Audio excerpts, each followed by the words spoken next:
तो दोस्तों स्टार्ट करते हैं आज चैप्टर 1 साइंस का क्लास 10th से। केमिस्ट्री का पहला चैप्टर है दोस्तों केमिकल रिएक्शन एंड इक्वेशन। तो केमिकल रिएक्शन का मतलब क्या होता है हम यही देखने वाले। तो छोटी सी डेफिनेशन के साथ अगर हम बात करें तो केमिकल रिएक्शन का मतलब होता है जिसमें नया सब्सटेंस बने, वो भी नई प्रॉपर्टीज़ के साथ। तो देखते हैं इसकी डेफिनेशन क्या रहने वाली है। तो chemical reactions are the processes, ठीक है।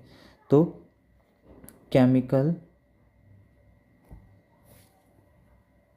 reaction are the processes in which new substance are formed with new properties। यानी कि केमिकल रिएक्शन ऐसा प्रोसेस होता है जिसमें नए सब्सटेंस बनते हैं नई प्रॉपर्टीज़ के साथ। अब एक एग्ज़ाम्पल की अगर हम बात करें तो आपने देखा होगा जो मिल्क था, घर में आपने बहुत बार एग्ज़ाम्पल को देखा होगा। जो मिल्क होता है उसको कर्ड में कन्वर्ट कर दिया जाता है, या वो वैसे तो अपने आप ही हो रही है चीज़ें। हम क्या करते हैं, तो वैसे तो ये अपने आप ही हो रही हैं चीज़ें। मेन क्या है, यहाँ पर एक बैक्टीरिया काम कर रहा है जिसका नाम है लैक्टोबैसिलस। आपने 8th क्लास में पढ़ा होगा लैक्टोबैसिलस। ये बैक्टीरिया क्या करता है, मिल्क को कर्ड बनाने में मदद करता है। और कर्ड में कौन सा एसिड मौजूद होता है वो अभी मैं आपको बता दूँ, सेकंड चैप्टर में भी है। कर्ड में कौन सा एसिड मौजूद होता है, जिसका मौजूद होता है, प्रेजेंट होता है, इसका नाम है लैक्टिक एसिड। क्या नाम है, लैक्टिक एसिड।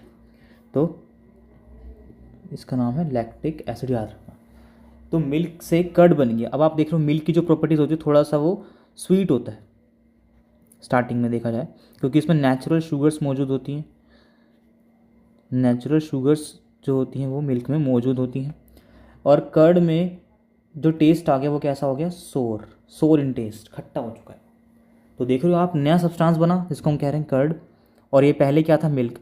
नया सब्सटेंस बना कर्ड, और इसका टेस्ट आप देखते हो पूरी तरह से बदल गया। यहाँ तक कि इसका फिजिकल स्ट्रक्चर भी आप नोटिस करोगे थोड़ा सा वो भी चेंज होता है। दूध एकदम होता भले लिक्विड, दोनों लिक्विड में होते हैं, पर लेकिन देखा जाए तो फिजिकली आप दोनों को देख के बड़ी प्यार से बता सकते हो कि आखिर कौन सा मिल्क है और कौन सा कर्ड। तो एग्जाम्पल तो हमने ले लिया, केमिकल रिएक्शन हमने देख ली। एक बार केमिकल इक्वेशंस भी देख लेते हैं कि आखिर केमिकल इक्वेशन क्या होती हैं। तो केमिकल इक्वेशंस का क्या मतलब होता है, तो एक ऐसा मेथड, रिप्रेजेंट करने का ऐसा मेथड, किसी भी केमिकल रिएक्शन को रिप्रेजेंट करने का मेथड। वो भी कैसे रिप्रेजेंट करेंगे, with the help of symbols. अब जिसने 9th क्लास का 3rd and 4th चैप्टर अच्छे से पढ़ा हुआ है वो इसको इजीली कर सकता है। बात करते हैं एग्जाम्पल की। एग्जाम्पल हम ले लेते हैं। एग्जाम्पल के लिए मैंने मैग्नीशियम को हम किससे दिखाते हैं, Mg से। ये इसका सिंबल है मैग्नीशियम। मैग्नीशियम का मैंने जब रिएक्शन कराया ऑक्सीजन से, तो ये है ऑक्सीजन। तो इट गिव्स, ये एरो में दिखा रही है कि अब रिजल्ट में क्या मिलेगा। ये एरो में ये दिखा रही है कि रिजल्ट में क्या मिलेगा। रिजल्ट में हमें मिलेगा MgO। अब देखो एरो के लेफ्ट साइड में जितनी भी चीज़ें लिखी हैं, ये इस पोर्शन को हम बोलते हैं रिएक्टेंट। क्या यहाँ हम ऐसे भी कह सकते हैं कि जिन चीज़ों को आप मिलाते हो, एक किसी कोई भी प्रोडक्ट बनाने के लिए जिन चीज़ों को आप मिलाते हो उसको हम क्या बोलते हैं, रिएक्टेंट। एरो के राइट हैंड साइड वाला पोर्शन हमारा सारा क्या कहलाता है, प्रोडक्ट। जब दो कंपाउंड्स आपस में रिएक्ट करके एक सिंगल प्रोडक्ट बनाते हैं, एक सिंगल कंपाउंड बना देते हैं, तो यहाँ पर हमारा ये रिजल्ट जो देते हैं मेन, उसे हम क्या बोलेंगे, प्रोडक्ट। सिंपल भाषा,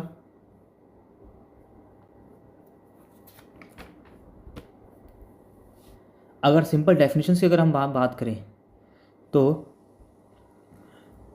रिएक्टेंट का मतलब होता है ऐसे सब्सटेंसेस जो केमिकल रिएक्शन में पार्टिसिपेट करते हैं या पार्ट लेते हैं, और प्रोडक्ट क्या होते हैं, ऐसे नए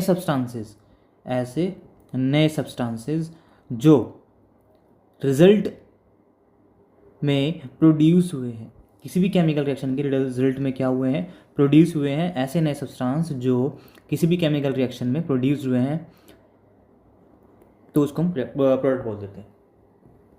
अब यहाँ पर हम चीज़ देखते हैं, मैंने आपको रिएक्शन बताई थी अभी एग्जाम्पल के, मैं आपके लिए कह रहा था कि Mg+O2 मिला करके MgO बनाते हैं। अब यहाँ पर जो MgO है ये एक वाइट पाउडर होता है, वाइट पाउडर, ठीक है। इसका नाम क्या है, इसका नाम है मैग्नीशियम ऑक्साइड,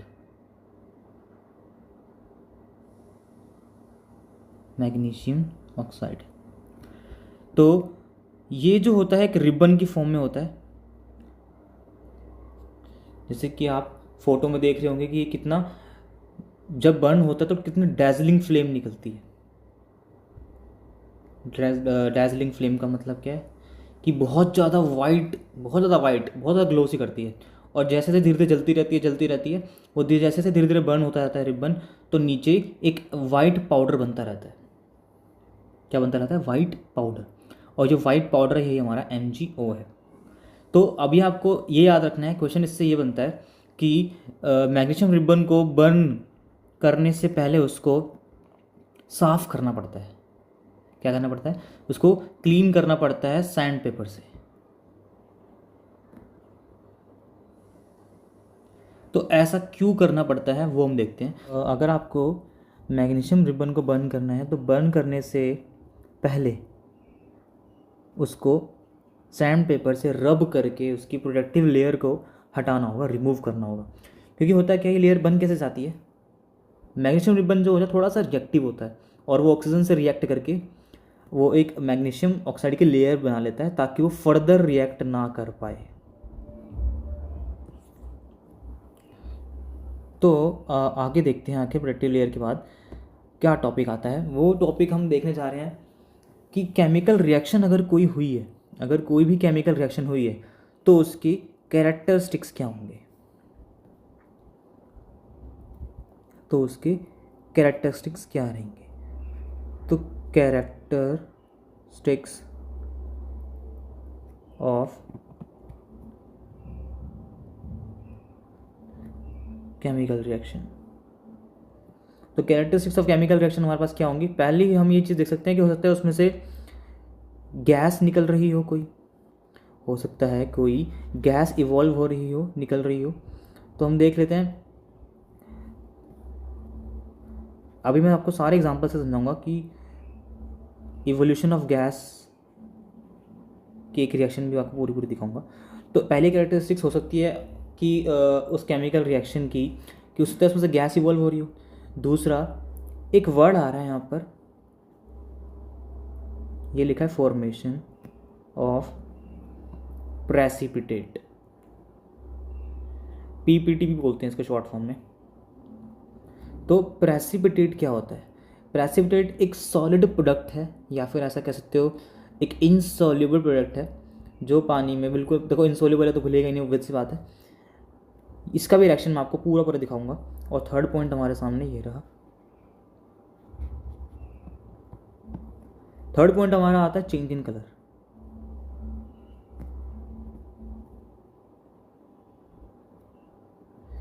थर्ड पॉइंट हमारे पास क्या है, चेंज इन कलर। और फोर्थ पॉइंट हो सकता है जो भी आप रिएक्शन करवा रहे हो उसमें चेंज आता है टेम्परेचर का।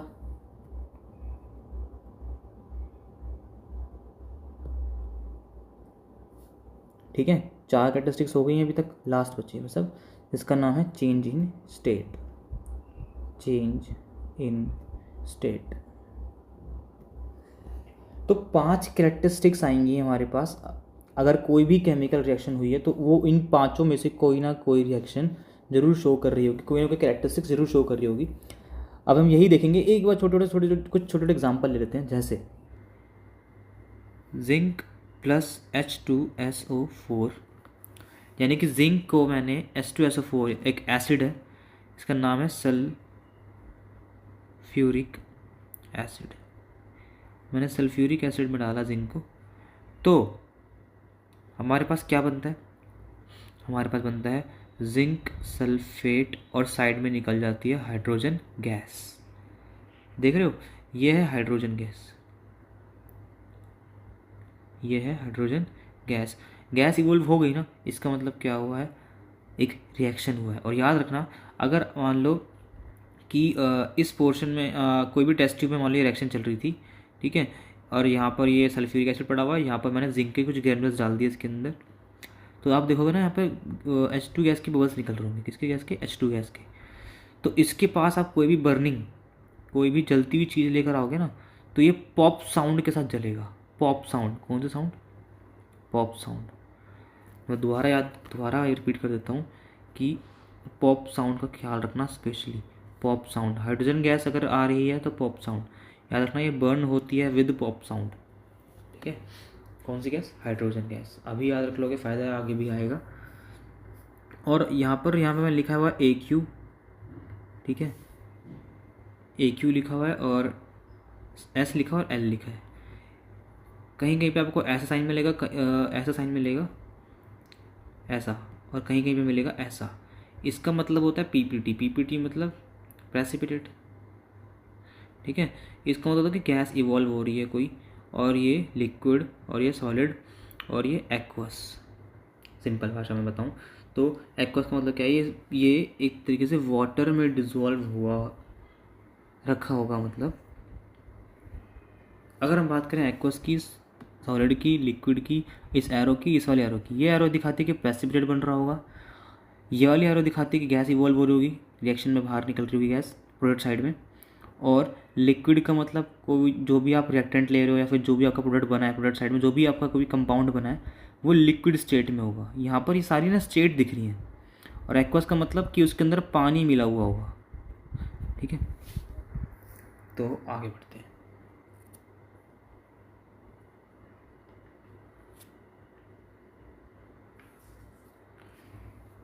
अब एक एग्जांपल ले लेते हैं, एक और छोटा सा। मैंने CaOH2 लिया और लिया CO2, ठीक है। ये जो होता है गैस फॉर्म में, देखो आगे ना स्टेट, जैसे यहाँ पे मैंने G नहीं लिखा तो कोई बात नहीं, G ये रहा, इसको G भी कह देते हैं, ठीक है। और ये हमारा क्या है, ये हमारा है एक्वस फॉर्म में, यानी कि वाटर मिला हुआ होगा, सिंपल सी बात। और अब जो बनेगा वो होता है कैल्शियम कार्बोनेट। क्या बनता है, कैल्शियम कार्बोनेट, और साइड में निकल जाता है थोड़ा सा पानी। ये होता है लिक्विड फॉर्म में निकलेगा और ये निकलता है सॉलिड फॉर्म में, ठीक है। तो ये है पूरी रिप्रेजेंटेशन किसी भी केमिकल रिएक्शन की।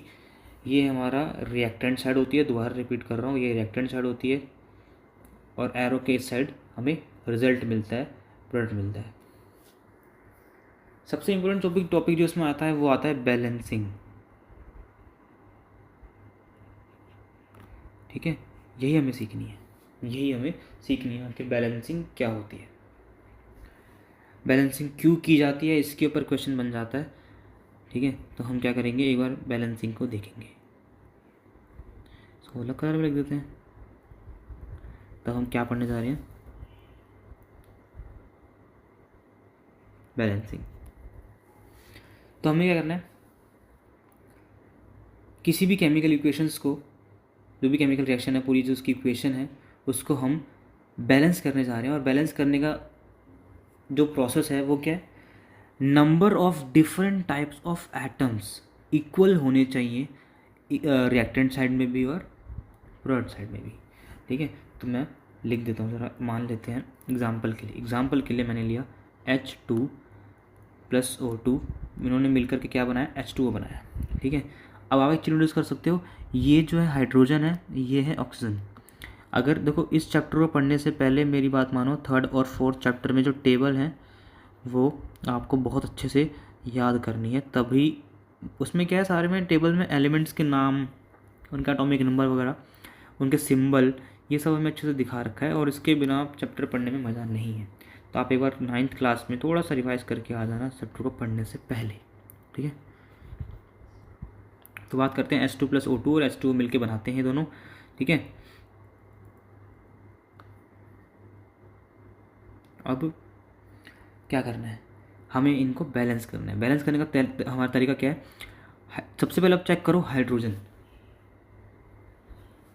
इस तरफ हाइड्रोजन के कितने एटम हैं, ये जो नंबर लिखा नीचे लिखा होता है इसको हम बोलते हैं नंबर ऑफ एटम्स। कितने नंबर ऑफ एटम्स हैं हाइड्रोजन के, ठीक है, कितने हैं, कितने हैं, 2 हैं, अरे दिख रहा है ना 2 हैं, ठीक है। अब देखो नहीं दिख रहा, दोबारा दिखा देता हूँ।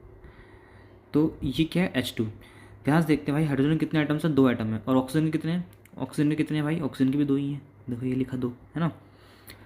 अच्छा अब देखो ये है हमारी रिएक्टेंट साइड, ये है हमारी प्रोडक्ट साइड, ठीक है। यहाँ पर एक हाइड्रोजन है एलिमेंट और एक एटम, और एक हाइड्रोजन एटम है और एक ऑक्सीजन एटम है। यहाँ पर भी हाइड्रोजन एटम है और ऑक्सीजन एटम है, दोनों तरफ बराबर होने चाहिए, याद रखना। बैलेंसिंग का मतलब यही होता है कि आमने रिएक्टेंट साइड और प्रोडक्ट साइड में जो भी हमारे एटम्स हैं उनके जो नंबर्स हैं वो बराबर हो। तो हाइड्रोजन के यहाँ पर कितने हैं, 2, और ऑक्सीजन के कितने हैं, ऑक्सीजन के कितने हैं, 2। देख लो ना हाइड्रोजन कितने हैं, 2, ऑक्सीजन के कितने हैं, 2। तो हम क्या करेंगे, यहाँ पर हाइड्रोजन चेक करते हैं कितने हैं, 2, ये तो बराबर है, हाइड्रोजन तो बराबर है। और ऑक्सीजन कितने हैं, यहाँ कुछ नहीं है तो 1 है, कुछ नहीं है तो 1 है, ठीक है, कुछ नहीं है तो भाई क्या है 1। यहाँ पर कितने हैं, कुछ नहीं है तो 1, दिखाना मत, ऐसे बता रहा हूँ, ठीक है। 1 है यहाँ पर, कितने हैं 1। तो अगर यहाँ 1 है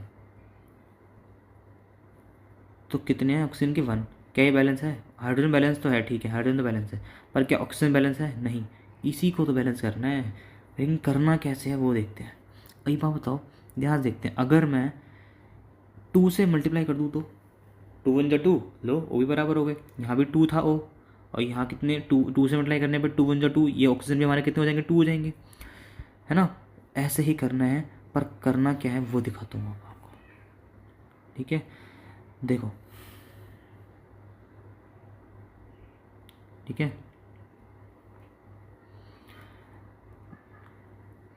हम क्या करते हैं भाई, जो H2 + O2 यहाँ लिखा हुआ है उसके प्रोडक्ट जो बना वो हम इसके बीच में यहाँ मल्टीप्लाई नहीं करते कभी भी, याद रखना। ये H2 जो है पूरा एक मॉलिक्यूल है, इसके बीच में हम ऐसे मल्टीप्लाई नहीं कर सकते। हमें क्या करना होगा, बाहर मल्टीप्लाई करते हैं इसके, क्या करते हैं मल्टीप्लाई करते हैं, याद रखना, ठीक है। अब एक चीज़ और सीखने वाली है, पहला मैं ये बता रहा था कि बीच में कभी नहीं लिखना, दूसरा मैं ये बता रहा था पॉइंट कि जो 2 है वो इसके साथ भी, हाइड्रोजन के साथ और इस ऑक्सीजन के साथ भी है। ये इस लाइन से मेरा क्या मतलब है, इस लाइन से मेरा क्या मतलब है वो बताता हूँ। मैंने लिखा H2O कि आगे 2 लगाना है, ठीक है। 2 क्यों लगाया था, क्योंकि ऑक्सीजन के 2 एटम्स चाहिए थे, यहाँ पर 2 थे ना, यहाँ पर तो एक ही है, तो हमें यहाँ पर 2 चाहिए थे, है ना। तो 2 जो बाहर, मैंने यहाँ 2 बाहर लगाया है, बाहर ही लगाना है आप लोगों को भी, ठीक है। अब जो 2 लगाया, ये 2 इसके साथ भी होगा और इसके साथ भी होगा मल्टीप्लाई में। तो फिर तो तुम लोग बोलोगे भैया इसका मतलब 2 2 जा हाइड्रोजन के तो फिर 4 एटम हो गए, हाइड्रोजन के तो 4 एटम हो गए ना, और यहाँ पर तो 2 ही हैं फिर। अब लो फिर से हिसाब बिगड़ गया, ये तो हिसाब फिर से बिगड़ गया, है ना। यहाँ पर हाइड्रोजन के 2 थे, अब यहाँ पर हाइड्रोजन के 4 हो गए, यहाँ पे ऑक्सीजन के कितने थे, 1 ही 2 थे सॉरी, यहाँ पे ऑक्सीजन के कितने हैं, यहाँ पे ऑक्सीजन कितने हो गए, 2 हो गए, क्योंकि 2 हाइड्रोजन के साथ भी मल्टीप्लाई में है और ऑक्सीजन के साथ भी मल्टीप्लाई में है, ठीक है। तो जो 2 है वो ऑक्सीजन के पूरे हो गए, अब देखो बराबर हो गए, पर हाइड्रोजन बिगड़ गया, अब हाइड्रोजन बिगड़ गया, है ना। तो क्या करेंगे इस केस में, अब यहाँ 4 हो गया है तो क्यों ना मैं यहाँ 2 से मल्टीप्लाई कर दूँ, यानी कि अगर मैं यहाँ 2 लगा दूँ तो 2 2 जा 4 हो गए, हो गया बराबर। अब आप खुद देख सकते हो, यहाँ से मैंने 2 से मल्टीप्लाई कर ही दिया, तो 2 2 जा 4, ये भी बराबर हो गया, यहाँ भी 4 है, यहाँ भी 2 है, यहाँ भी 2 है। तो हमारी असली ओरिजिनल इक्वेशन क्या बन गई, ये इसे बोलेंगे बैलेंस्ड इक्वेशन,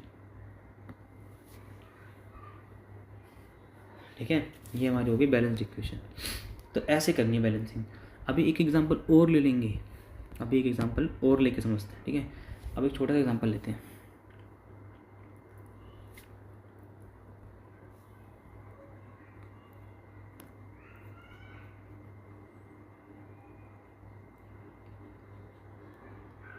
समझ आया। मैंने मैग्नीशियम रिबन को बर्न किया है। देखो बर्न करने का मतलब क्या होता है, किसी को भी जलाना, है ना। अब जलाया जाता है हमेशा ऑक्सीजन के प्रेजेंस में, याद रखना, कोई चीज़ जलती है तो समझ लेना वहाँ पर ऑक्सीजन मौजूद है, ठीक है। तो एम जी के यहाँ पर हम एक बार रिएक्टेंट साइड और प्रोडक्ट साइड में देखो, हम क्या करेंगे, एक बार ये रिएक्टेंट साइड और ये प्रोडक्ट साइड, ठीक है। अब मैंने क्या करा, रिएक्टेंट साइड में कौन कौन से एटम से पहले चेक कर लेते हैं। एम जी है और एक तो ओ है, एम जी है और ओ है। एम जी के कितने हैं, इसके साथ में कोई भी नंबर नहीं लिखा तो 1 है। और यहाँ पर ऑक्सीजन के कितने हैं, रिएक्टेंट साइड में 2 हैं, कितने, 2। एम जी के यहाँ पर कितने हैं, अरे एम जी के प्रोडक्ट साइड में कितने हैं, एक ही तो है एम जी का, और ओ का भी एक ही है, कुछ है ही नहीं, तो कुछ नहीं लिखा ना, 1 2 3 कुछ नहीं लिखा, तो 1 ही है, याद रखना कितने हैं, 1। अब देखना भाई, क्या ये दोनों बराबर हैं, क्या ये दोनों बराबर है, नहीं, क्या बराबर नहीं है इनके में, एम जी तो बराबर है, ठीक है, पर ऑक्सीजन ने जंग छेड़ दी। अब ऑक्सीजन के यहाँ पर 2 एटम्स रिएक्टेंट साइड में, और यहाँ पर कितने हैं, 1। तो हम क्या करेंगे, मल्टीप्लाई करते हैं, मैंने पहले बताया था, वो भी बीच में कहीं मल्टीप्लाई नहीं करना, बीच में कहीं मल्टीप्लाई नहीं करना, कहाँ करना है, इनके बाहर, ठीक है। 2 से अगर मैं मल्टीप्लाई कर दूँ तो 2 1 जा 2 हो गया, तो हो जाएंगे बराबर, वो है ना। एक बार करके देखते हैं, एम जी प्लस O2, और मैंने यहाँ 2 लगा दिया। अब मुझे बताओ क्या क्या बराबर है, एम जी, अब देखना यहाँ पर ये 2 एम जी के साथ भी है, तो 2, अब एम जी के आइटम्स कितने हो गए, रिएक्टेंट प्रोडक्ट, यहाँ पर एम जी के एक ही है, ऑक्सीजन के कितने हैं, 2, यहाँ पर अब एम जी के कितने हो गए, 2 हो गए, क्योंकि मैंने 2 से मल्टीप्लाई कर दिया ना, और ओ के कितने हो गए, 2, क्योंकि ये 2 इसके साथ भी मल्टीप्लाई में होता है, इसके साथ भी, तो ऑक्सीजन के 2 बराबर हो गए, ऑक्सीजन बराबर हो गया, पर एम जी अब बिगड़ गया, देखो एम जी के यहाँ 2 हो गए, तो एक काम करता हूँ ना, फिर यहाँ 2 से मल्टीप्लाई कर देता हूँ, है ना, 2 से मल्टीप्लाई कर दूंगा, यानी कि यहाँ 2 से मल्टीप्लाई कर दूंगा, तो ये लो, अब चेक कर लो, सब बराबर हो गया, 2 1 जा 2, ये भी बराबर हो गया, यहाँ भी 2 हैं, यहाँ 2 पहले से ही थे, यहाँ मैंने 2 कर दिए। इसे कहते हैं बैलेंस करना, ये होती है बैलेंसिंग, ठीक है। तो आप चाहो तो ऐसे स्टेप बाय स्टेप करके दिखाने की कोई ज़रूरत होती नहीं है। अब मैं एक बड़ा क्वेश्चन लेता हूँ, ये तो मैंने छोटे छोटे 2 इजी ले लिए, ठीक है। अब एक बार अच्छा सा क्वेश्चन ले लेते हैं कोई जिसमें थोड़ी ताकत सी हो। तो अभी मैंने एक एग्जांपल दिया था जिंक वाला, जिंक वाला एक एग्जांपल लिया था, मैंने नहीं लिया था,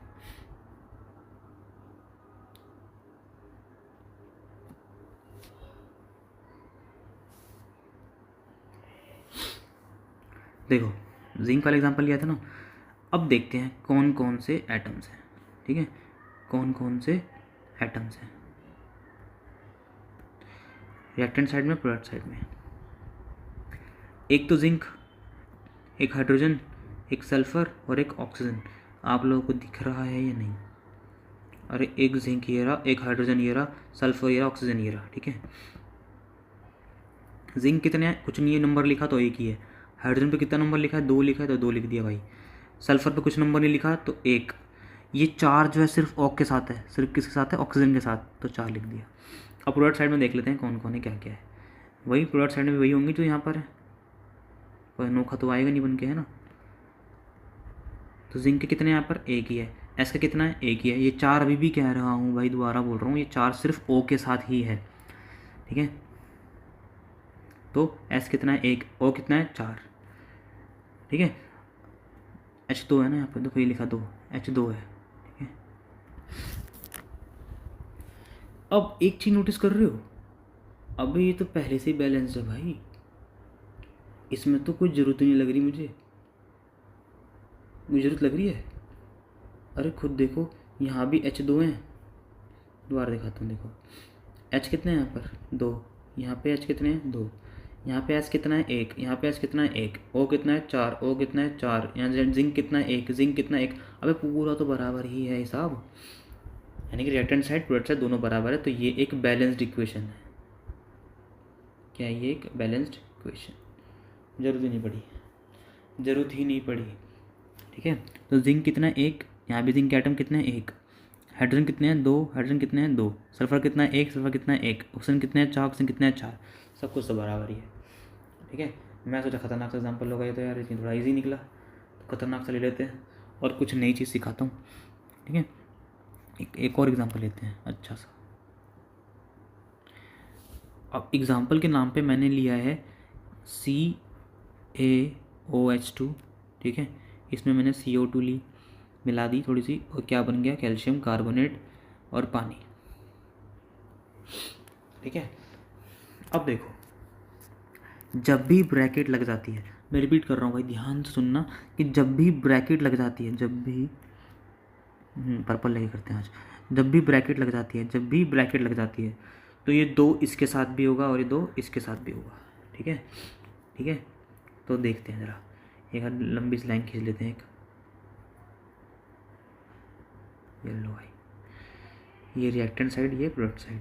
रिएक्टेंट साइड में कौन कौन से एटम्स हैं लिख लेते हैं अगर, Ca, ऑक्सीजन, हाइड्रोजन, और तो कोई दिख नहीं रहा मुझे, अरे मुझे तो और कोई नहीं दिख रहा, ठीक है, कार्बन के अलावा। अब देखो,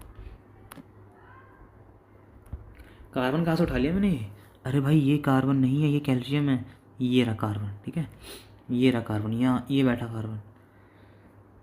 थोड़ी दिक्कत आएगी स्टार्टिंग में कि हम पता कैसे करें ये कार्बन क्या है, ये क्या है, वो क्या है, तो इसलिए मैंने आपको हिंट दे दी है स्टार्टिंग में कि भैया 9th क्लास का तीसरे चौथे की टेबल जो है उसको रट लो, काम सुधर जाएगा, कोई दिक्कत नहीं आएगी।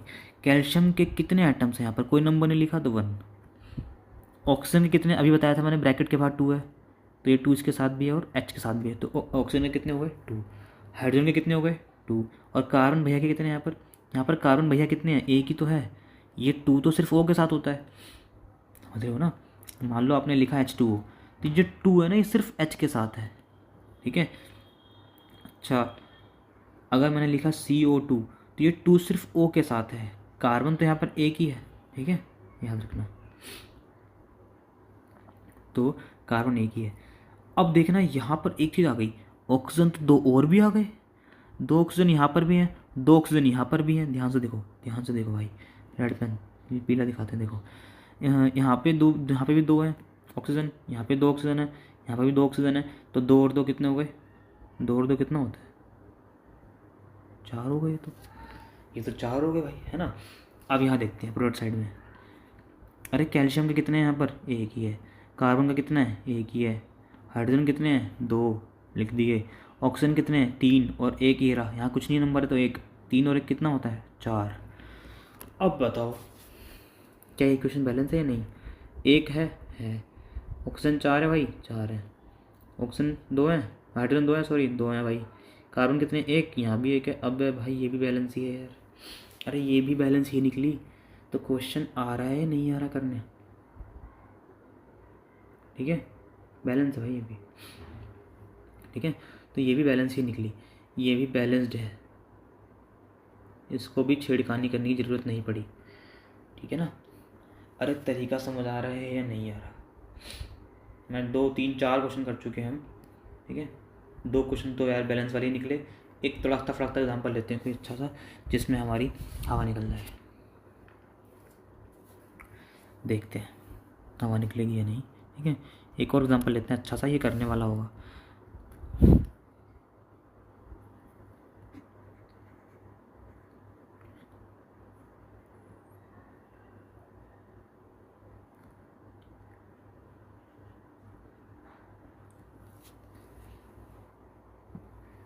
अब देखो, देख रहे हो, KClO3, KCl और O2, ठीक है, क्या होगा, अरे क्या होगा, देखो इसे हम बोलते हैं पोटेशियम क्लोरेट, नाम याद रखने की ज़रूरत नहीं है, ठीक है, पोटेशियम क्लोरेट। और ये हमारा है पोटेशियम क्लोराइड। अब कोई वो लोग भी होंगे जो पोटेशियम बोलेंगे इसको, है ना भाई, कोई कोई पोटेशियम वाले भी तो होंगे, मैं तो पोटेशियम बोलता था बचपन से, ठीक है। तो ये पोटेशियम क्लोराइड बोल लो या पोटेशियम, कैल्शियम, है ना, वीडियो देख कर आए हो। तो ये है ऑक्सीजन हमारा, ये तो पता ही होगा बचपन से, ये तो ऑक्सीजन है, ये पोटेशियम क्लोरेट, ये पोटेशियम क्लोराइड, ये ऑक्सीजन। और ये इसे बोलते हैं मैंगनीज ऑक्साइड, वो छोड़ो, ये किसी काम का नहीं है, अभी अभी तुम्हारे लेवल पे कोई काम का नहीं है, छोड़ दो उसको थोड़ी देर के लिए, अभी के लिए छोड़ देते हैं, देखो, ठीक है। इसे मैंगनीज डाइऑक्साइड या ऑक्साइड बोल देते हैं। हाँ, अब मैं ज़रा इसको दोबारा नीचे उतार देता हूँ, अभी सबके नाम हम बता दिए, अब ज़रा एक बार लिख लेते हैं बैलेंसिंग वैलेंसिंग करने के लिए, ठीक है। अभी मैं सिर्फ बैलेंसिंग करने के लिए ले रहा हूँ भाई, ऊपर जो ओरिजिनल रिएक्शन थी वो मैं लिख चुका। एक बार फिर से बीच में लाइन डाल दी और रिएक्टेंट साइड प्रोडक्ट साइड कर लेंगे। रिएक्टेंट में आप देख सकते हो एक तो के हो गया, एक Cl हो गया, एक O हो गया, यही 3 आइटम्स हैं, यही 3 आइटम्स हैं। तो यहाँ पर कोई अनोखा थोड़ा ना बनेगा, यही तो 3 होंगे यहाँ पर भी। ठीक है, अब मुझे ईमानदारी से बताओ के कितने हैं यहाँ पर के? अरे ये 3 सिर्फ O के साथ है भाई, मैं पहले बता चुका हूँ। ठीक है, ये 3 सिर्फ O के साथ है, यानी कि 3 आइटम सिर्फ ऑक्सीजन के हैं। और यहाँ पर एक के एक ही है। Cl कितना है? एक ही है। O कितने हैं? 3। ठीक है, यहाँ के कितना है? एक ही है। Cl कितना है? एक ही है। O कितना है? 2। फिर इससे ऑक्सीजन ने वाट लगा दी।